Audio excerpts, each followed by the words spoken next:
স্বৈরাচার পতনের কৃতিত্ব গোটা জাতির। একটি গোষ্ঠী কৃতিত্ব নিতে গিয়ে দেশকে বিভাজনের দিকে ঠেলে দিচ্ছে বলে অভিযোগ করেছেন বিএনপি নেতারা।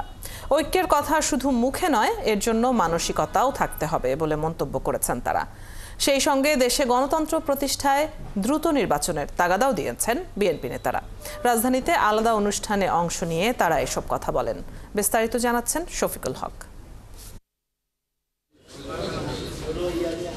সংস্কার আর নির্বাচন ইস্যুতে টানাপোড়েনের মধ্যেই আবারও প্রধান উপদেষ্টার সঙ্গে বৈঠক করেছে বিএনপি, জামাত সহ বিভিন্ন রাজনৈতিক দল। সংকট সমাধানে ঐক্যের কথাই সামনে আসছে বারবার। তবে ঐক্যমত সৃষ্টির আগে মানসিকতার পরিবর্তন জরুরি বলে মনে করেন বিএনপির স্থায়ী কমিটির সদস্য আমির খসরু মাহমুদ চৌধুরী। ঢাকা রিপোর্টার্স ইউনিটিতে এক অনুষ্ঠানে যোগ দিয়ে তিনি জানান, কয়েকজনের কৃতিত্বে গণ অভ্যুত্থান হয়নি, এটি সবারই মনে রাখা প্রয়োজন। মনে হচ্ছে শেখ হাসিনার পতনের পিছনে কিছু লোক বলেছে আর শেখ হাসিনা পালিয়ে গেছে।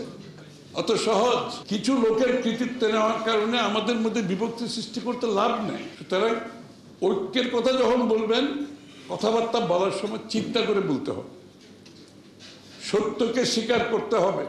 যে মানুষগুলো ত্যাগ স্বীকার করেছে, চলে গেছে, যারা বেঁচে আছে স্বীকার করতে হবে।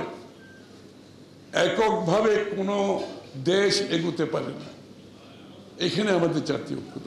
দেশের সকল সংকট উত্তরণে সেনাবাহিনী পাশে ছিল উল্লেখ করে তারা যখন গণতন্ত্রের কথা বলে, সেটি সবারই স্বাগত জানানো উচিত বলেও জানান আমির খসরু। আজকে সেনাবাহিনী যদি গণতন্ত্রের কথা বলে, নির্বাচনের কথা বলে, এর থেকে স্বাগত জানানোর আর কিছু নাই আমাদের। আমি বিশ্বের কোন সেনাবাহিনী প্রধানকে এই কথা বলতে শুনিনি। এটা তো সমস্ত জাতিকে ভালোভাবে নিয়েছে যে সেনাবাহিনীর থেকে এটা আসছে। আর যারা গণতন্ত্রের কথা বলছে, তারা গণতন্ত্রের দিকে যেতে চাচ্ছে না, তারা নির্বাচনের দিকে যেতে চাচ্ছে না। তারা কি চাচ্ছে?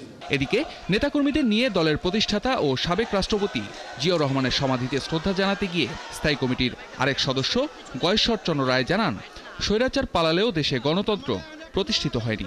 আমরা ফ্যাসিবাদকে তাড়াতে সক্ষম হলো, এখনো গণতন্ত্র আমাদের নাগালের বাইরে। গণতন্ত্র এখনো আলোর মুখ দেখেনি।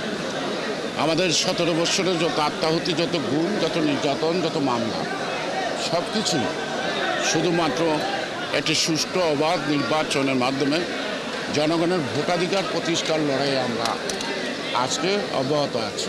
এছাড়া নয়াপল্টনে বিএনপির কেন্দ্রীয় কার্যালয়ে সংবাদ সম্মেলনে দলের 3 অঙ্গ ও সহযোগী সংগঠনের ঢাকার সাংগঠনিক বিভাগের তারুণ্যের অধিকার প্রতিষ্ঠায় নেওয়া কর্মসূচির ঘোষণা দেন নেতারা। বিএনপি দৃঢ়ভাবে বিশ্বাস করে তরুণদের সক্রিয় অংশগ্রহণই গণতন্ত্রের পুনর্গঠন ও একটি আধুনিক মানবিক রাষ্ট্রের ভিত্তি স্থাপন করতে পারে।